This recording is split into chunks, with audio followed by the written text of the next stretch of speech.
Hey everyone, I'm Brian Bottkiller, as always, as is in the channel title. And in today's episode of Being a Successful Musician, I'm going to talk about mental health. So, this is a big one. It's one that I've started to talk about or gotten a little bit onto the topic of talking about more recently. I did a vlog about taking care of your body and your mind, and I'm revisiting this and talking specifically about mental health because of some recent happenings, both in my life and also in the music world. And I'll start off with in the music world. Yesterday, March 4th, 2019, Keith Flint from the Prodigy killed himself, or it was found that he had killed himself. And this one hits me pretty hard, I have to say. And I think it's hitting a lot of other people pretty hard. And, there's a lot of complex things that come up with suicide. And I think this one is hitting everyone pretty hard because, as very often the way with suicide, you don't have anything you can point to that, that you can say this is the cause for that. And no one really knows when someone kills themselves. No one really knows why it happened. And I think there's a lot of really confused people out there right now who are saying, why would Keith Flint kill himself? He's the frontman of the Prodigy, one of the biggest electronic acts on the planet. He's got nearly everything, I'm sure, is what people are saying. And I didn't know Keith personally or anything like that. I think I felt like I did because I knew and had grown up on his music and the music that he made with the Prodigy and things like that. And he was a giant influence on me as a as a performer. And so you look at his life and you say, well, he's got everything. And we'll never know. We'll never know, I'm sure why this happened, and it's not our place to know. Everyone wants answers when suicide happens, when it takes someone. Everyone wants answers. But, we'll never, unfortunately, I think, probably really know. And the only thing I can say is that so often it can look like everything is fine in somebody's life, like everything is going okay. And in reality, something is not. And it doesn't even mean there's something tangible that's going wrong or anything like that. It just means that something is not right. And oftentimes it's something that we can't balance out in our brains and our heads. And we don't know how to balance it out. We don't know what to do. And then you have really talented people who kill themselves. And this is getting more and more common and has always been something that happens in the music world and in the music industry. And that's why I'm talking about this today. Because I think that it's really time, and I know there's lots of people saying this, and we can say this over and over again, but I just have to reiterate this. It's really time that we break the stigma of talking about mental health, and we really need to look at it for artists and performers, because artists and performers and musicians are, I'm not saying more susceptible to depression, but there's a lot of it. And there's this, I think I talked about this in my previous vlog, there's this misguided conception that in order to make great art, you have to be just in pain all the time, that great art only comes from pain. And that's just simply not true. I really believe that is patently untrue. And I think that it's something that needs to be challenged in the long run, because it's dangerous when we say that an artist is supposed to be a tortured artist and have all these problems in their lives in order for them to make great art. Because the flip side of that is that a lot of artists on the facade, everything that we see and etc. seems like everything is fine, and then they kill themselves, and it really is super heartbreaking. And for me, Keith Flint passing away is a really big deal because his work with the Prodigy has been a huge influence on me. I think anyone who knows me knows that I've always had this grandiose daydream of wanting to play drums in the Prodigy. And I didn't feel that way until the Prodigy released Invaders Must Die in 2009. And that album really changed a lot of things. You know, that was the transition from breakbeat and techno and more kind of rave-inspired electronic music on the Prodigy side to being a synth punk act. And it really resonated with me. And a big part of that was Keith and Maxim in the Prodigy stepping up to be the frontmen, and Keith stepping up from not only being known as the fire starter and all this kind of stuff, but to really stepping up and being, you know, a frontman who was there and representing the band and singing and really being somebody you just could not ignore. And so that really inspired me. That music inspired me. I absolutely love playing the drums to that record. And I think that a lot of that progression came because of Keith stepping up in that way. So again, this hits really, really hard. And it really saddens me. I know there's a lot of people out there that are feeling the same way. I can only imagine how his family feels and everyone from the Prodigy camp. It's an absolute heartbreaking travesty. And the sad thing is, as I say, it's been happening quite a lot recently. You know, more recently, of course, we lost Chester from Linkin Park. We lost Chris Cornell. If we're talking about people that are, you know, a little more in the arts and et cetera, we lost Anthony Bourdain. We've lost a lot of people, and we need to talk about mental health. We need to talk seriously about mental health, and we need to have a discussion about what it is that we do to make this better or to help people, and how it is that we can help people. And so I just want to outline a few quick things here. So first of all, I battle depression and feelings of darkness a lot. It's definitely something that I wrestle with quite a lot. And I think I know a lot of people who also do. And it's definitely tried to take me out in the past. And I have always been a big proponent of therapy. I think that talk therapy is great. I think that any form of therapy is really important. The problem is it's very hard to be able to get therapy in this country. Most insurance doesn't pay for it. If it does, oftentimes the copays are very high, or you pay everything out of pocket until you meet a super high deductible on your insurance plan, at which point you probably are still dealing with a 40% coinsurance after the deductible, meaning that you're still paying the bulk of this cost. And this all falls onto mental health. This is incredibly sad, but I see this all the time where mental health care from insurance plans is literally zero for the most part. And it's incredibly sad that this is the case. Couple that with the fact that a lot of musicians and artists can't even necessarily afford to get health insurance. I know a multitude of artists who do not have any health insurance. And people say things to them like, well, you should just get a job that gives you insurance and all these other kinds of things. Well, okay, what do you want, folks? Do you want people to be able to make really great music and art and all these other kinds of things? Or do you want them to work shitty dead-end jobs and have some insurance and not make any art? Obviously, these arguments get very complex, but you can't just tell someone that they should just go get a job that gives them insurance that's going to allow them to take care of their mental health. You should be able to do this one way or the other, regardless of if you have a high-paying job, a dead-end job, and I don't even really like using that term, all jobs are jobs, but a high-paying job, whatever kind of everyday job, or you're trying to be an artist, it shouldn't be so hard to be able to take care of your body and your mind.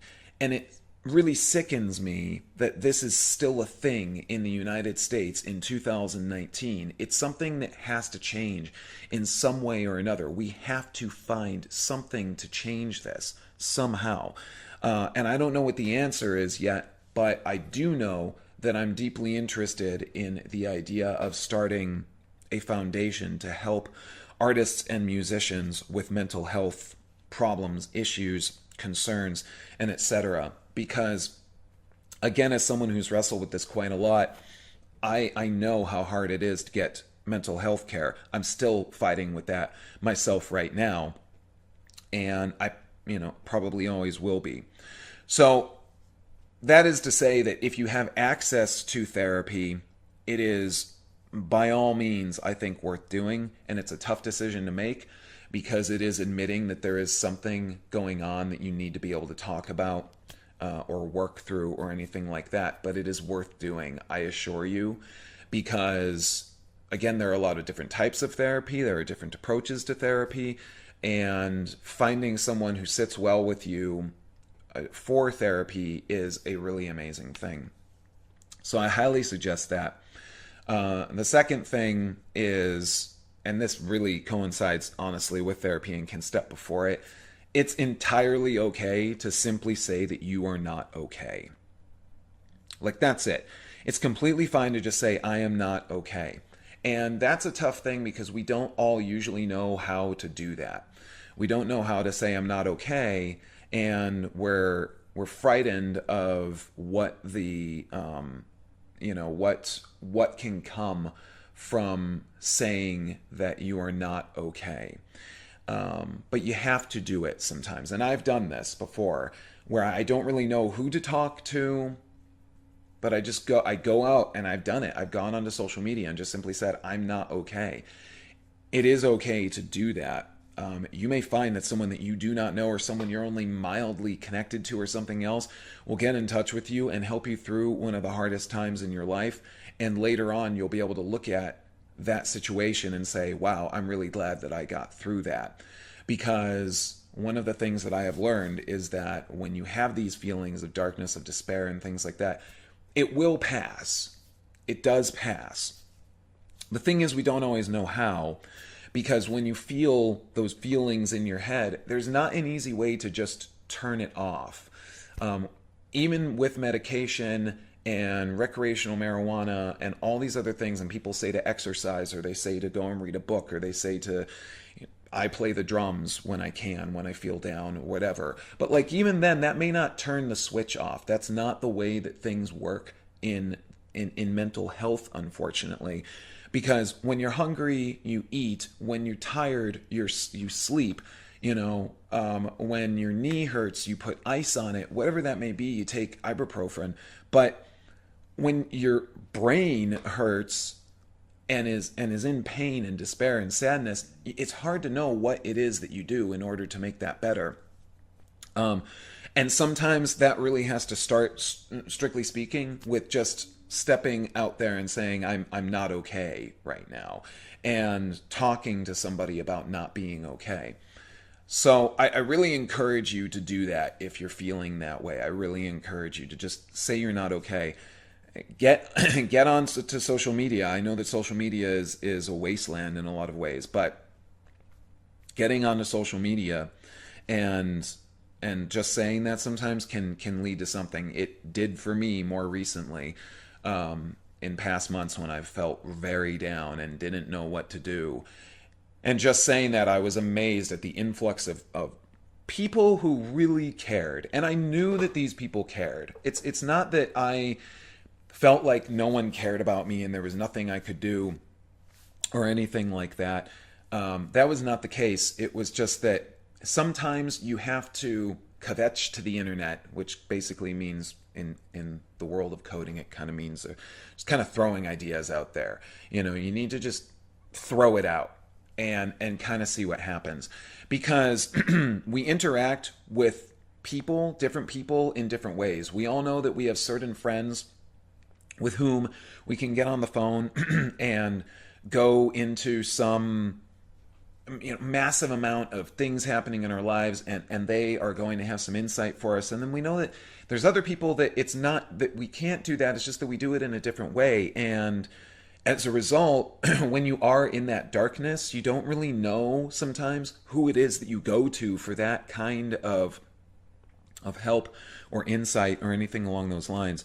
So I'm just basically saying, like, it's okay to get out there and say, I'm not okay right now, and I need someone to acknowledge that or talk to me, you know. So I think that that's the first thing, honestly, because that can lead you into therapy, and that can lead you into medication, which can be incredibly helpful. Some folks are resistant to it, and some folks are, you know, big proponents of it. I personally believe in better living through chemistry, but I also believe in better living through good mental hygiene and taking care of yourself, because there are many components to these things. If you're able to get medication, and if that helps you, that is great. If talk therapy helps you, that is great. The last thing I will say, and I know that we all say this when someone kills themselves, but I will continue to say it. There are resources. There are some resources out there.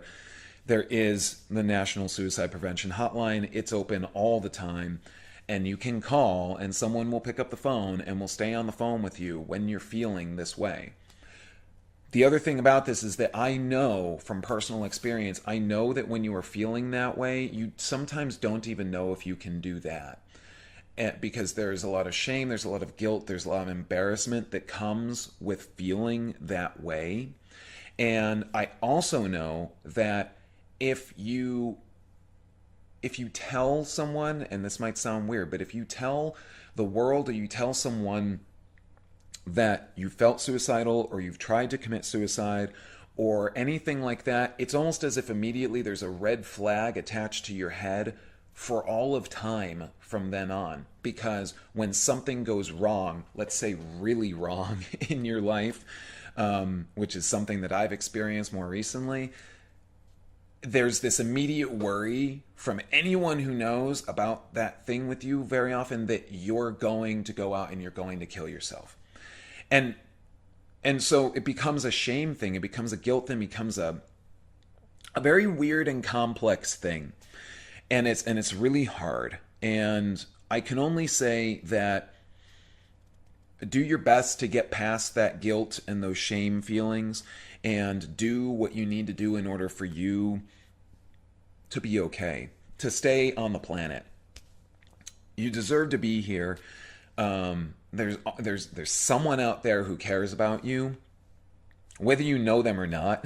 I guarantee you, there's someone out there who cares about you, and you can find that person. I hope, I really hope. If you can't, I hope that there are resources to help you to find those people. And so just, you know, have that trust in yourself is all I can say. Have that trust in yourself to say, I'm not okay, I need help, I don't know from who, I just need somebody to pay attention to this and how I'm feeling right now, and force, you know, hopefully something can change from there.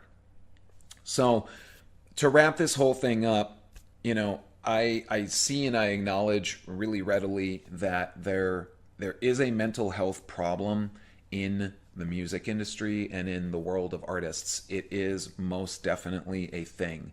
And it's something that we really need to acknowledge. And we need to get past this idea that artists need to be tortured in order to make great art. You don't need to be. We need to embrace the fact that everyone is fighting a battle and a struggle, and we need to work out ways that we can help each other to be able to get through that. On that note, I am, as I say, now deeply interested in the idea of helping to set up and create a foundation for artists and musicians dealing with mental health issues. There are some out there, but I just want to say something real quick. You know, there is one from the Grammys organization, Music Cares. I'm glad it exists, but if you go to the Music Cares website, and this is just a side rant real quick here. If you go to the Music Cares website, it basically states that you're supposed to exhaust all other options before you try Music Cares. And there are also certain restrictions that you have to have met, certain requirements, should I say, that you have to have met in order to be able to get help, which is a documented history of being in the music industry for a certain period of time and a lot of other things. It doesn't make sense, okay?